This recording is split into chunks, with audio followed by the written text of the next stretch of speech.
Desde domingo passado, nós estamos trabalhando uma série de 5 mensagens, que está terminando agora. E no domingo passado, de manhã, nós falamos sobre a entrada de Jesus em Jerusalém. E ali nós fizemos questão de mostrar que quando Jesus entrou na cidade, ele estava montado num jumentinho, símbolo de humildade, de paz. Eu até disse que de triunfante não tem muita coisa naquela passagem. Porém, eu encerrei a mensagem lembrando um texto no qual eu disse que nós iríamos conversar, que foi Apocalipse capítulo 19. E só para relembrar você, a partir desse texto, capítulo 19, versículos 16 em diante, ali, Jesus vem, ele volta para buscar a sua igreja, não mais sentado num jumentinho, mas num cavalo branco. Jesus está vestido com um manto branco cingido de vermelho, símbolo do seu sangue que foi derramado naquela cruz. Há uma inscrição tanto no manto quanto na coxa de Jesus, dizendo: Rei dos reis, Senhor dos senhores. E a Bíblia diz que ele vem vencendo para vencer. É diante dessa volta de Jesus que eu quero conversar rapidamente com você nesta noite. E quando eu falo rapidamente, eu vou deixar de lado algumas implicações da volta de Jesus. Por exemplo, quando Jesus voltar, haverá o juízo. Nós não vamos falar sobre juízo. Haverá também um encontro de Jesus com a igreja nos ares. Nós não vamos abordar isso.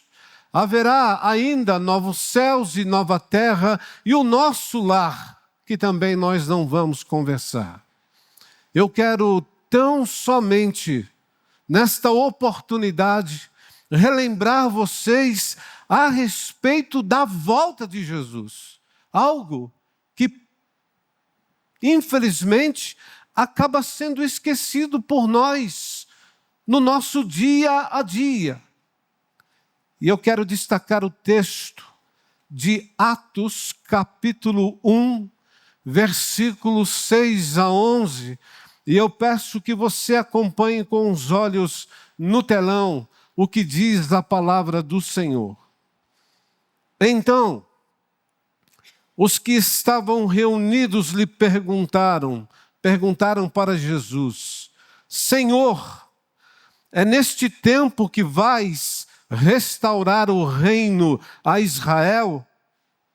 Ele lhes respondeu: não compete a vocês saber os tempos ou as datas que o Pai estabeleceu pela sua própria autoridade, mas receberão poder quando o Espírito Santo descer sobre vocês, e serão minhas testemunhas em Jerusalém, em toda a Judéia e Samaria e até os confins da terra. Tendo dito isso, foi elevado às alturas enquanto eles olhavam, e uma nuvem o encobriu da vista deles. E eles ficaram com os olhos fixos no céu enquanto ele subia. De repente, surgiram diante deles 2 homens vestidos de branco que lhe disseram: Galileus, por que vocês estão olhando para o céu? Este mesmo Jesus que dentre vocês foi elevado aos céus, voltará da mesma forma como o viram subir. Jesus voltará. A pergunta que por vezes nós fazemos é: falta muito? Meus irmãos, essa era a pergunta que as minhas filhas, quando pequenas, faziam dentro do carro quando nós estávamos em alguma viagem. A gente andava 5 minutos de carro e lá vinha: pai, falta muito. Eu sei que isso não é apenas algo que acontecia comigo, nem com Celeste. E não adiantava eu responder: faltam 50 quilômetros, faltam 20. Por quê? Porque isso não faria diferença para elas. E nós aqui estamos mostrando a vocês desde domingo passado de que Jesus já havia entrado em Jerusalém. Na segunda mensagem, no domingo à noite, a igreja estava assim, repleta. Vimos ali a traição de Jesus. Na sexta-feira, agora, meditamos sobre a sua morte. Hoje de manhã, ouvimos a respeito da ressurreição. E agora, terminando a série, a volta de Jesus. O tom em Atos é de despedida. Então os discípulos, eles queriam saber: falta muito. Falta muito para o Senhor voltar e restaurar o reino a Israel. E nós temos percebido que a ênfase de Jesus, desde domingo passado, falando isso, que a ênfase de Jesus era num reino espiritual, mas eles continuavam a desejar aquilo que nós chamamos da libertação, da opressão estrangeira. Assim, os apóstolos revelam não apenas uma curiosidade acerca do futuro, falta muito, mas eles estavam também incertos quanto a isso. Como eu e você estamos. É neste momento que Jesus, então, responde a eles, dizendo que não competia a eles saber os tempos ou as datas que o Pai havia reservado por sua autoridade. Agora preste atenção num detalhe, porque às vezes eu vejo algumas pessoas dizendo que Cristo não sabe quando ele vai voltar. Cristo encarnado, ele não sabia.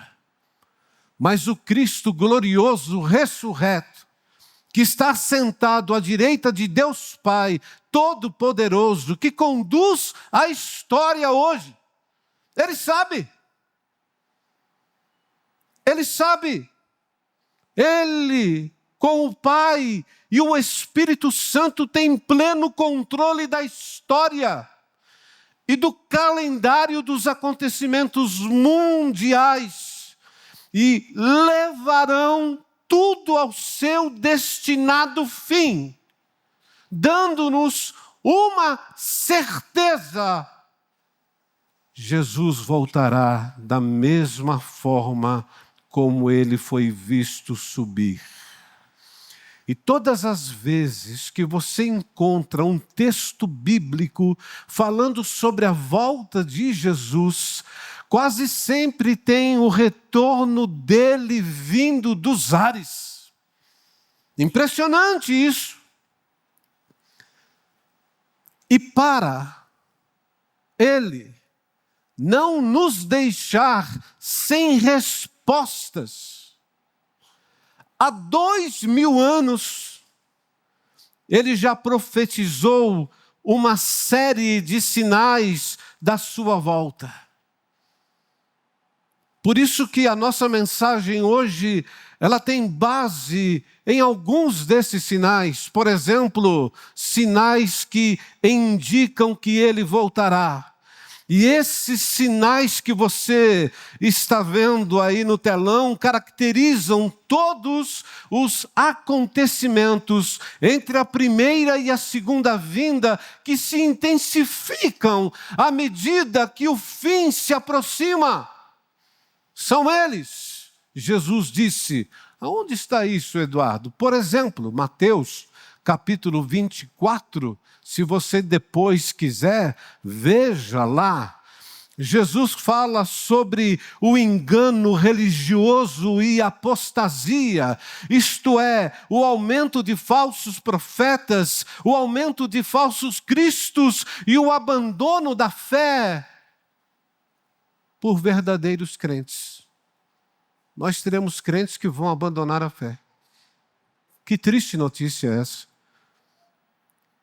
Eu tenho acompanhado um jovem, desde quando ele chegou à igreja, tem conversado comigo, e ele assim está perplexo com aquilo que ele tem aprendido aqui em nossa igreja. E ele veio por conta de um amigo ter falado a respeito de igreja com princípios reformados. E hoje, quando terminou o culto da ressurreição de manhã, ele veio, me abraçou e disse, muito obrigado, porque eu estava, palavras dele, num lugar aonde o engano religioso estava sendo passado para mim. Meus irmãos, nós temos que tomar muito cuidado porque isso está batendo às nossas portas. Jesus também fala do caos global. E quando nós pensamos no caos, nós pensamos nas guerras, nos rumores de guerras, nas fomes, nas pestilências, terremotos que intensificam a cada dia. Está lá. Jesus já falou sobre isso. Basta você olhar para os seus dias e você vai encontrar isso. Jesus também fala sobre a grande tribulação e perseguição. Eu não sei quem é que foi falar numa igreja e depois isso acabou se espalhando de que a igreja não passará pela grande tribulação ou por tribulações que levarão a uma grande tribulação. Eu não sei quem é que falou isso. Porque em momento algum nós temos na Bíblia de que a igreja não passará pela grande tribulação. Talvez no Brasil, por conta da religiosidade, por conta do poder que nós temos como evangélicos ou católicos, não importa.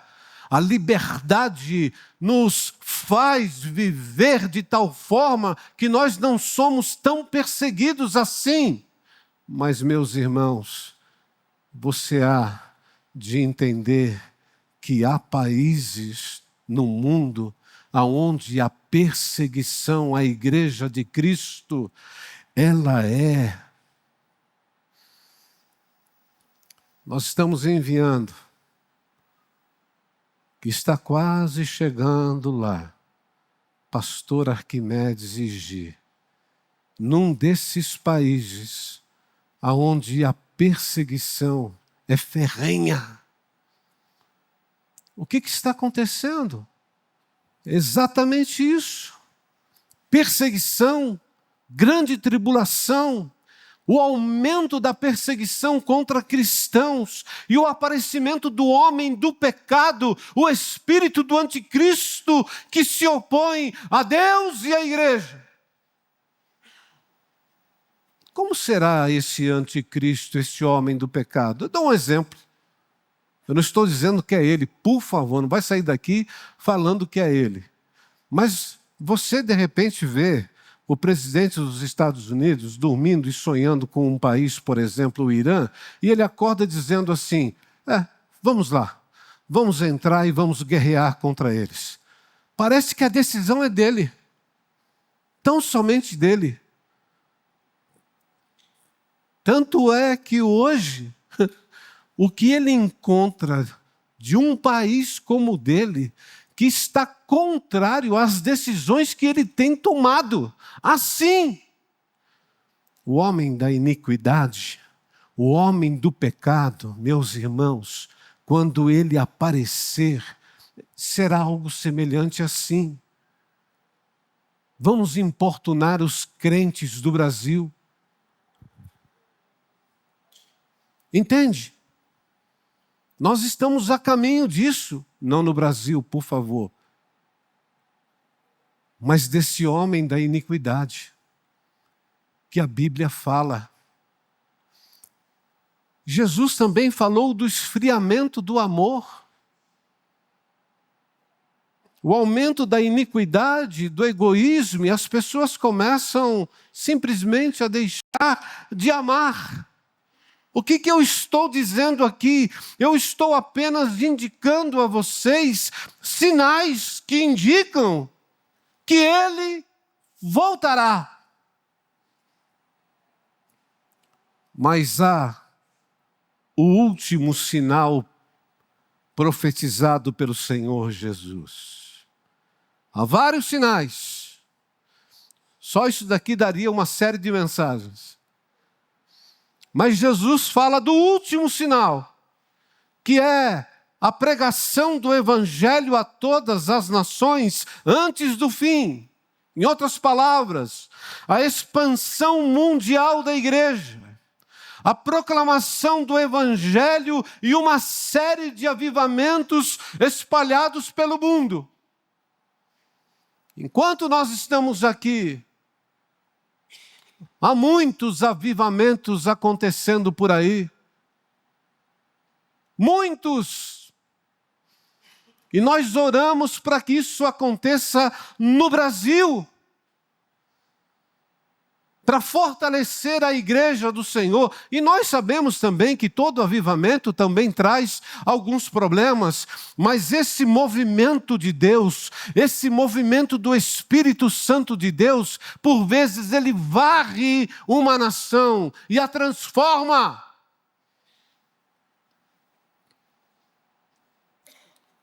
Apesar dos sinais acontecerem, causa aqui, grande tribulação ali, todos esses sinais, biblicamente falando, eles acontecem juntos. Não é agora é isso, ou agora é aquilo. Ao contrário, todos eles acontecem ao mesmo tempo. E esse último, ele é especial. A pregação do Evangelho. O Evangelho para todas as nações. Desse modo, Jesus instruiu os discípulos para que fossem testemunhas, diz o texto. Testemunhas em Jerusalém, na Judéia e na Samaria, e até os confins da terra. E há uma afirmação em Mateus 24, versículo 14, onde as boas novas, o evangelho a respeito do reino, serão anunciadas em todo o mundo, para que todas as nações as ouçam. Então virá o fim. Então virá o fim. Portanto, dois sinais. Primeiro, os sinais que indicam que ele voltará, e o último sinal profetizado por Jesus, que é a pregação da palavra para todas as nações. Mas há ainda um terceiro sinal no texto de Atos capítulo 1, que é o sinal do poder do Espírito Santo. Jesus foi muito claro ao dizer: mas receberão poder quando descer o Espírito Santo sobre vocês. E aí vocês serão minhas testemunhas.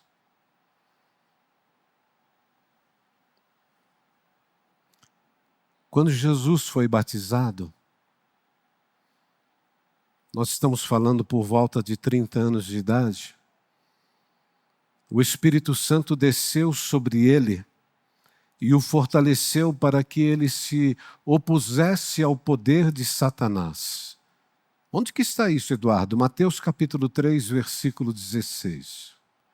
Da mesma forma, os apóstolos e as inúmeras pessoas que estavam em Jerusalém, Atos capítulo 1, Atos capítulo 2, eles foram cheios do Espírito Santo e se tornaram testemunhas de Cristo. E esse poder vem do alto e vem sobre todos os convertidos, sobre todos aqueles que se rendem ao amor, à graça do Senhor Jesus, recebendo o seu perdão. Esses recebem o Espírito Santo para testemunhar eficientemente em favor de Jesus Cristo.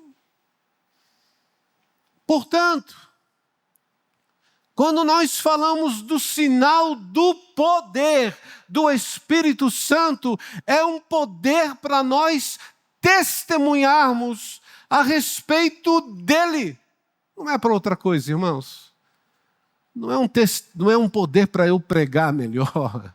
Não é um poder para você ser um crente melhor, para a sua oração. Não. O poder aqui é para testemunhar a respeito de Cristo. O que Cristo fez na sua vida e na sua morte. Eu olho para você daqui, quanta gente. Sua vida, pergunto eu, é um testemunho do Espírito Santo? O que você quer dizer com isso, Eduardo? Simples. Simples. Quando os discípulos de Jesus, preste atenção, quando os discípulos de Jesus, empoderados pelo Espírito Santo, levarem o Evangelho às nações, Jesus então ele diz: então se verá o Filho do Homem vindo numa nuvem com poder e glória. O que nós não podemos esquecer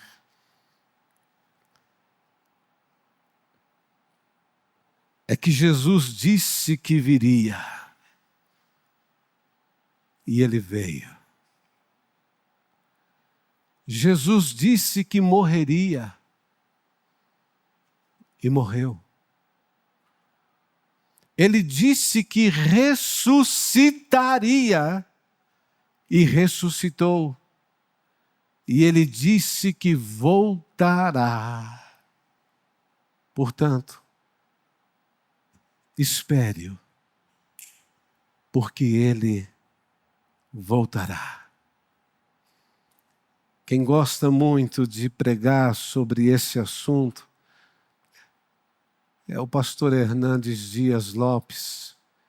E ele diz que ele voltará, Jesus, pessoalmente, visivelmente, audivelmente, repentinamente, inesperadamente, inescapavelmente, gloriosa e vitoriosamente. A volta de Jesus, diferente daquela entrada em Jerusalém, sentado no jumentinho, a sua volta será com grande majestade e glória. Ele julgará as nações que receberam o Evangelho e reinará com a sua igreja para sempre. E não haverá mais lágrimas, nem dor, nem luto. Por quê? Porque as primeiras coisas já terão passado. Portanto, a nossa esperança está plenamente depositada na volta de Cristo. Falta muito. Falta muito.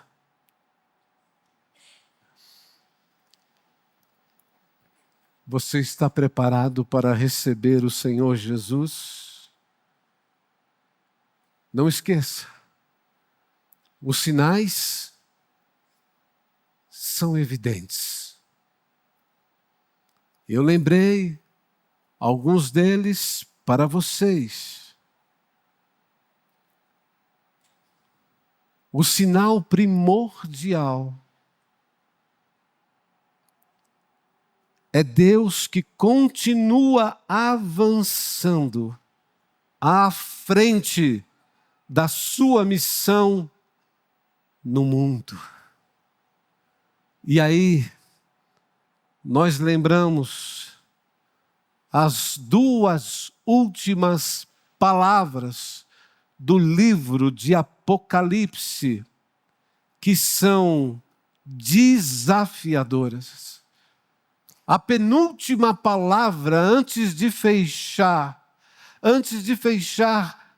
a palavra de Deus, a Bíblia, é de Jesus, que diz: certamente venho sem demora. E eu não sei se você sabia, mas a última palavra é da igreja, que diz: amém. Vem, Senhor Jesus. De quem é a última palavra, igreja? Da igreja. E qual é? Amém. Vem, Senhor Jesus. Portanto, para refletir e praticar, eu deixo para vocês aqui, primeiramente, como se preparar para a volta de Cristo.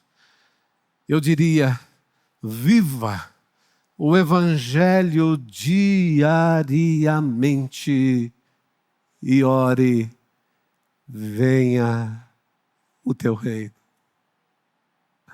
Qual foi a última vez que você orou: Senhor, venha o teu reino? Perceba como nós deixamos algumas coisas tão importantes. Por vezes a gente não ora nem mais a oração do Pai Nosso. Venha o teu reino, Senhor.